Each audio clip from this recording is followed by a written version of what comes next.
Hey, it's National Park Week. Come with me as I share my park stories of the different parks that I've been to as the traveling teach.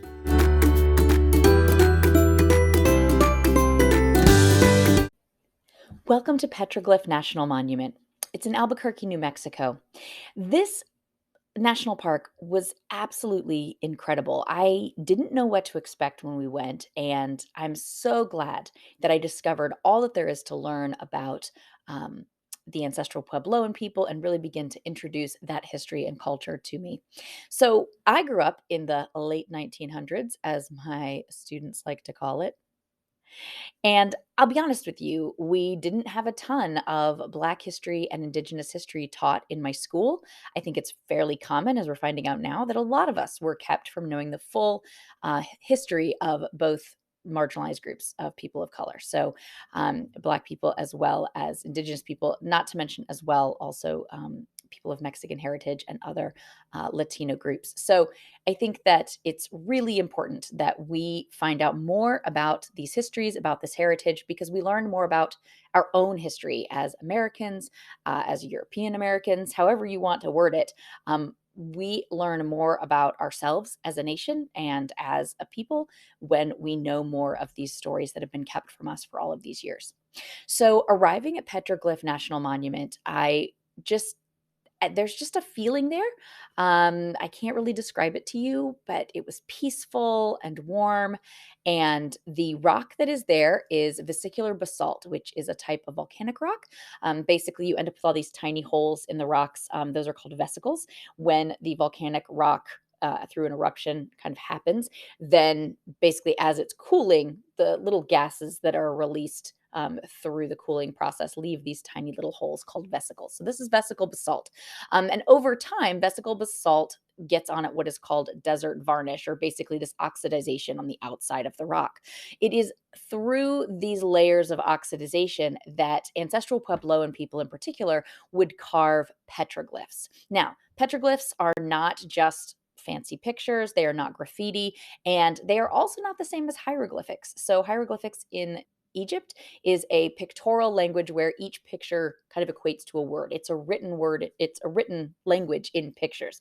Petroglyphs are not the same as that. Now, outside of the modern day Puebloan people, and sometimes left to the secrets of the ancestral Puebloan people, are the meanings of these petroglyphs, but they traditionally are going to deal with religious traditions, sacred sayings, sacred meanings.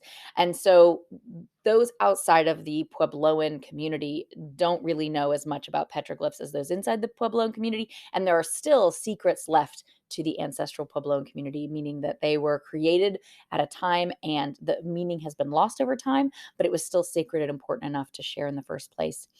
So the majority of these petroglyphs were done kind of from 11 to 1300, although some do date back further than that. And then you have some that are from when the Spanish came through, not understanding the petroglyphs, created their own pictorial drawings and things along the routes. So you can see some Spanish drawings and art as well as you move through the petroglyphs. They typically have European meaning, like the cross and things like that from the Christian religion that was brought over with the Spanish colonizers, and eventually also the other European colonizers that come, the English, etc.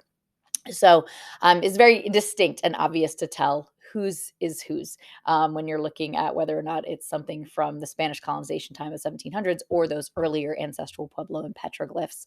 Um, I just found them fascinating. I could wander and look for hours, and I did.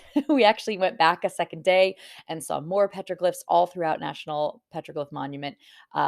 Sorry, the Petroglyph National Monument in Albuquerque. And then since then, we have continued to stretch and grow our understanding of the ancestral Puebloan people, referring to about 19 different peoples that still live in the Southwest. And to learn more about our Indigenous history. There is a lot more of it available to learn in the Southwest. If you want to know more about other ancestral Puebloan sites and other national parks with that, I recommend you keep following because there will be more to come. But Petroglyph National Monument was really my first introduction into learning about the ancestral Puebloan people. And it it changed me. It changed what I learned about the history, what I thought about the people.